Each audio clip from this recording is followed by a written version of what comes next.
Contando el cuento con Ángel Guzmán. Estamos en Contando el cuento, mi nombre es Ángel Guzmán. Hoy he titulado este tema La educación obsoleta. Los procesos de cambio no son fáciles, pero no mutar o cambiar puede llevarnos a una vida obsoleta en todos los aspectos de nuestra vida, en especial en la educación. Recuerdo que cuando entré a la universidad han sido en mi vida los momentos más felices que he tenido de todo lo que es mi ambiente estudiantil. La universidad me ha dado muchas alegrías, también muchos retos que he podido alcanzar, pero hoy en día me siento frustrado, me siento decepcionado.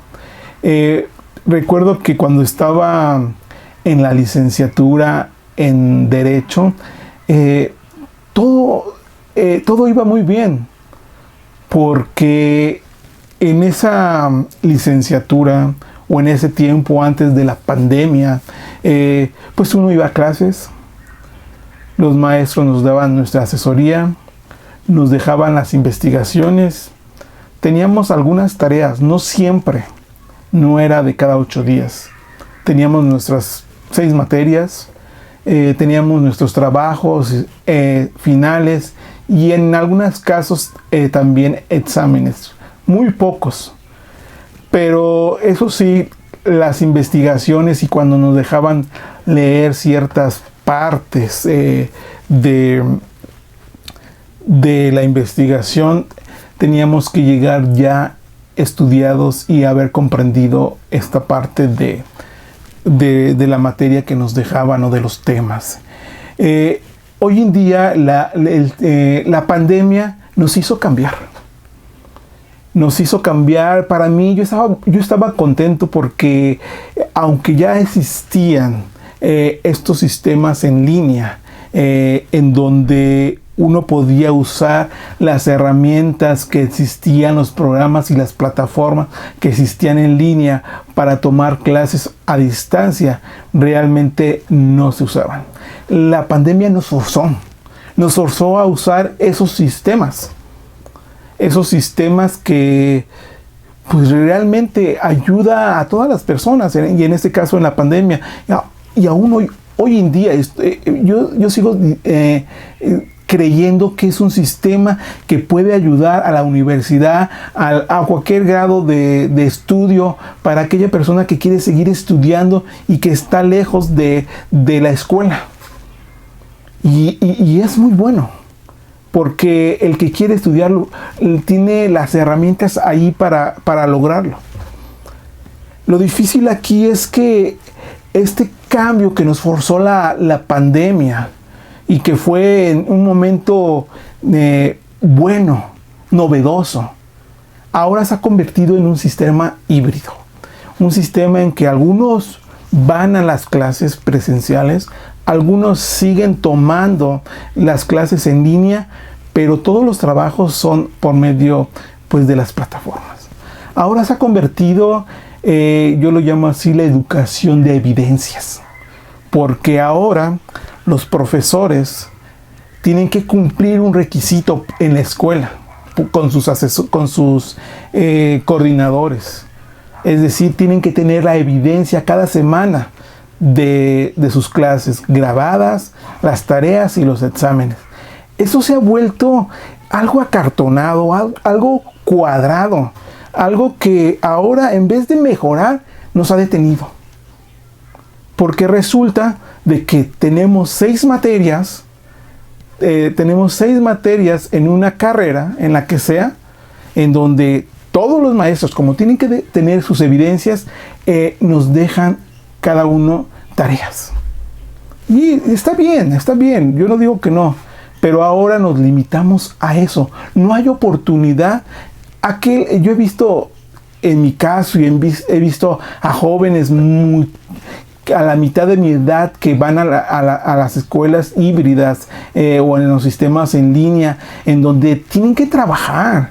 Yo tengo que trabajar, tengo una familia. Hay otros compañeros que sus trabajos lo ocupan todo el día, que tienen que ir y regresar. Y todavía tienen que atender a su esposa, a la casa, a sus hijos. Entonces, supongamos que los maestros nos dejan un trabajo cada uno de ellos. Supongamos que hiciéramos un trabajo al día. ¿Qué tiempo nos queda para la investigación, para leer, para comprender esa materia? Ahora resulta que es muy obvio que el que va a pasar con 10 es el que tiene todas las tareas y no el que sabe. Porque, y en todos los niveles, yo lo he visto, compañeros que tienen sus niños en la primaria, que les dejan puros trabajos. El padre de familia baja la tarea en línea, no sé cómo le hace, a veces los mismos padres resuelven la tarea y la vuelven a subir. Y ya, con eso cumplió. Pero dime tú, ¿realmente eso es enseñar? ¿Eso es realmente formar? ¿Eso es realmente tener un conocimiento? Llenarnos de tareas y de trabajos en equipo. ¿En dónde está esa investigación, ese conocimiento? Yo conozco a mucha gente que tiene el conocimiento, que puede pasar a hacer una conferencia, que puede pasar a hacer una exposición y que tiene el conocimiento. Pero si tú no tienes las evidencias, estás tronado. No vas a pasar. Te van a reprobar. Entonces ahora nos hemos convertido en una educación de evidencias, en una educación obsoleta. Lo que me ha gustado a mí de esta universidad, en donde para mí he sido feliz en esa universidad, es que tiene un lema. Y así pienso que la mayoría tienen algo muy similar: estudiar sin dejar de trabajar. Pero hoy en día he visto a compañeros, chiquillas, jóvenes, que han dejado de faltar un día por cumplir con esas tareas, porque se llenan de tareas, se saturan de material, pero ¿realmente aprenderán? ¿Qué buscamos o qué esperamos del maestro? ¿Qué buscamos los que hemos dado clases? Pues buscamos que los jóvenes sean expertos en humanismo, que tengan la sensibilidad del más necesitado, que tengan la sensibilidad de aquel que necesita aprender, que necesita de nuestros conocimientos. Forjamos a jóvenes en esto que llaman hoy en día en el soft skill, o atributos, cualidades y actitudes de la persona. Es decir, los maestros estamos comprometidos a desarrollar todas esas actitudes en los jóvenes. Tenemos que motivar al joven para que tenga un pensamiento crítico, para que piense desde él. El maestro no puede masticarles el conocimiento y dárselos ya masticados. El maestro es un portador de sabiduría, un guía, un asesor, alguien que te apoya, que te da en dónde puedes, que te ayuda a comprender, para que tú tengas tu propio pensamiento crítico. También el maestro debe de ayudarnos a los valores, a fomentar los valores universales. Hoy en día esto es tanto en casa como en la escuela, no se fomenta.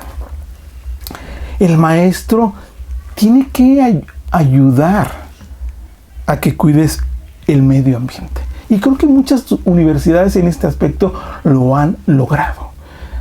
Cursos, conferencias, pláticas sobre el medio ambiente y el compromiso que tenemos que tener los que estamos en la parte formativa y en los que estamos recibiendo educación, la solución y la mediación de los problemas.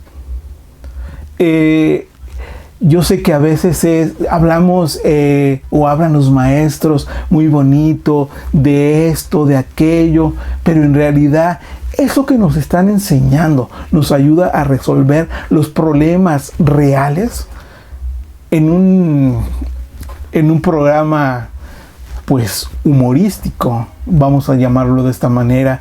Nos ponían el ejemplo y se burlaban de la Secretaría de Educación, de las enseñanzas de las escuelas, y creo que en cierta manera tiene razón. Decía un ejemplo, joven, ayúdeme a poner esta llanta porque se me ponchó. Y el joven, es que en la universidad aprendí que los fluidos y la masa y esto y aquello.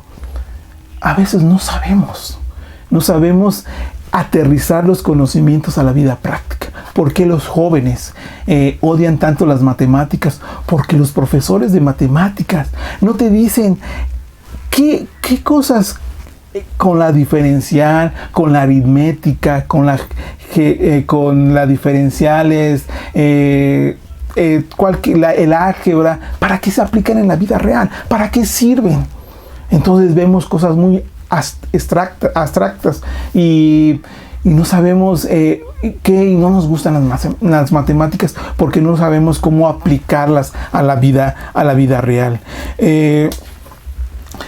Los maestros no nos enseñan, o más bien deberían enseñarnos a ser emprendedores.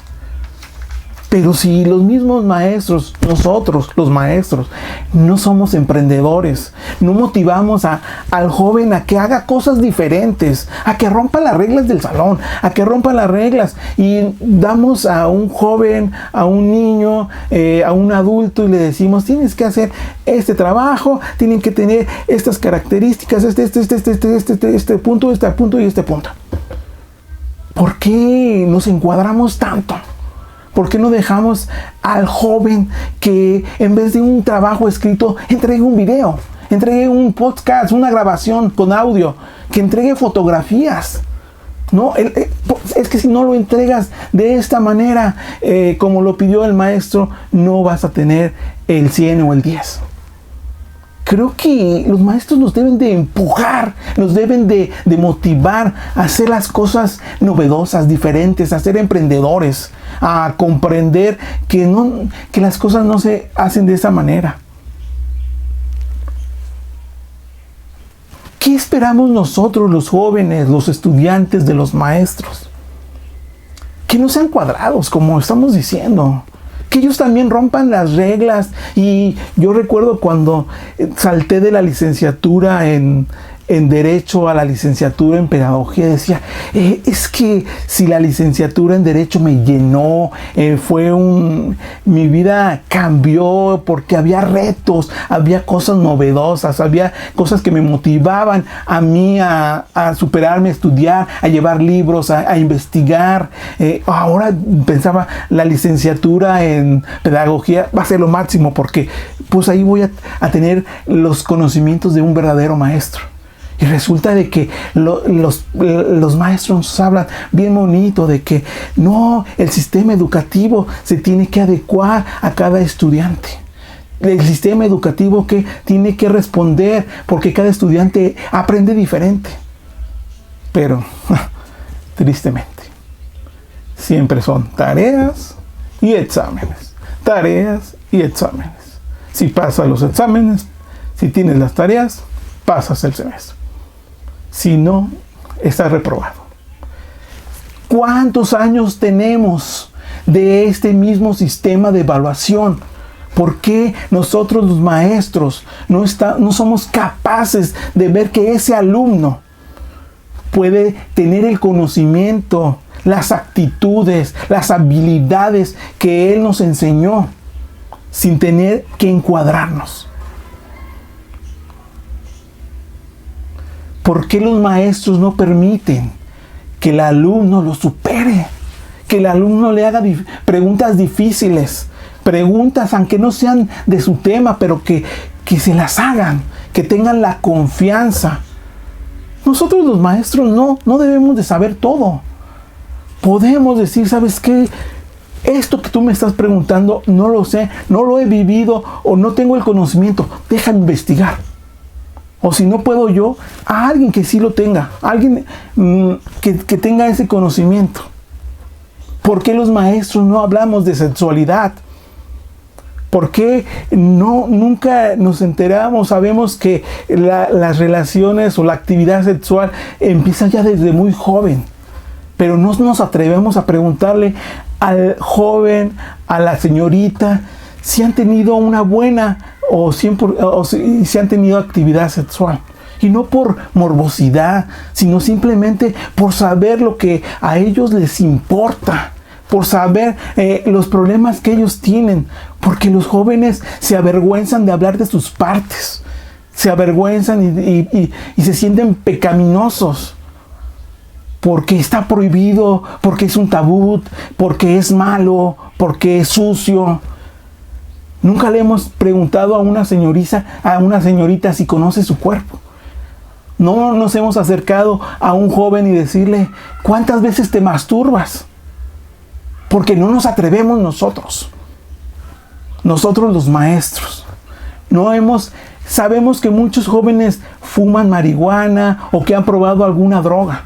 Yo no estoy hablando de todos, pero no nos atrevemos a preguntarle, ¿cómo viven esto los jóvenes?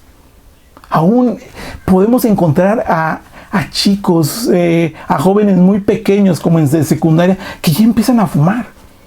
Pero a nosotros no nos interesa eso como maestros. La mayoría, casi se los puedo asegurar, jóvenes, aún adultos, tienen un aparato de videojuegos en su casa y se la pasan el mayor tiempo jugando videojuegos. ¿Por qué los maestros no nos atrevemos a preguntarle a ese joven, ¿qué juegos tienes? ¿Qué juegos te apasionan? ¿Qué los jóvenes, hacia dónde están en esta parte de los videojuegos? Tampoco nos atrevemos a preguntarle o a intrometernos en la violencia familiar. Muchos jóvenes viven eso en sus padres, entre los propios padres o hacia ellos mismos. Los juzgan de tontos, de pendejos, de güeyes, y nunca vemos que a un joven, a un niño, se le hable con cariño, con amor, que se le premie por haber logrado cierta calificación o haber pasado cierto grado. Sí los hay, claro que sí los hay. Pero la mayoría, ay, estás bien güey, ay, estás bien tonto, no puedes con eso, como los demás sí pueden. En vez de apoyarlo, de saber que él es valioso. Nunca hablamos con un joven de la parte de los suicidios.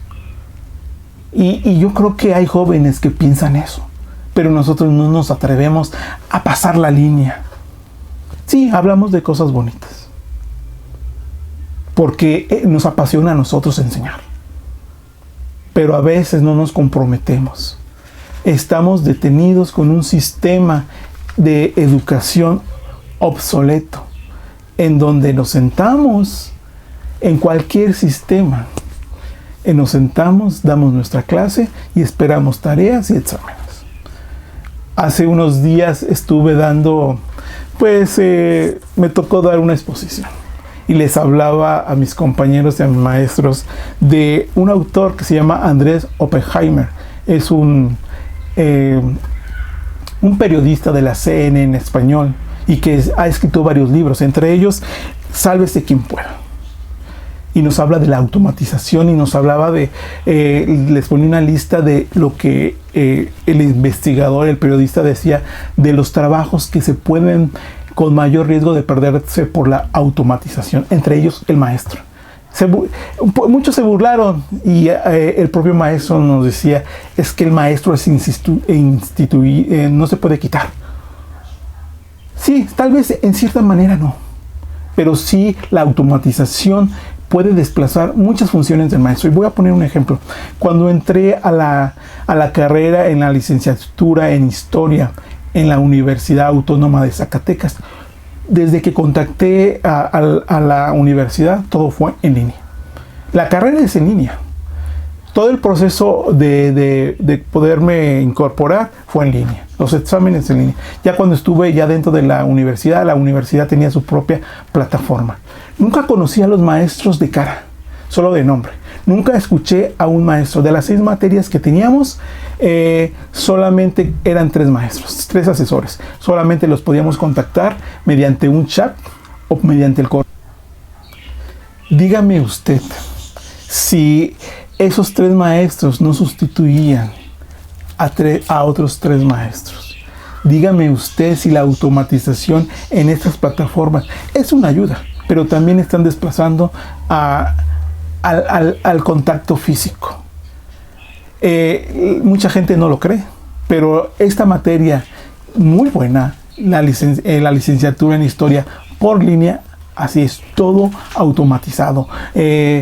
Tanto los papeles, todo uno lo tenía que mandar por línea. Las clases te decían exactamente las fechas de entrega, los exámenes, todo era por línea. No había un teléfono donde tú podías marcar, todo era por línea. Esto que nos dice que si tú puedes ayudarte de eso, muy bien. Pero también dice, los maestros pueden ser suplantados algún día por la automatización. Por eso nuestro compromiso, nuestra vocación, el compromiso que tenemos ante la escuela y ante los niños debe de cambiar, debemos de ser los maestros diferentes, debemos de cambiar la educación, debemos de motivar al joven, al niño, al señor que esté estudiando para que tenga ese gusto de seguir con felicidad, porque va a lograr una meta, va a lograr un sueño y se va a dedicar a eso. Y tú vas a dejar como maestro una huella dentro de esa persona, dentro de ese niño. Y le vas a dejar algo más valioso: los conocimientos. Y no nada más tareas y exámenes. Muchas gracias.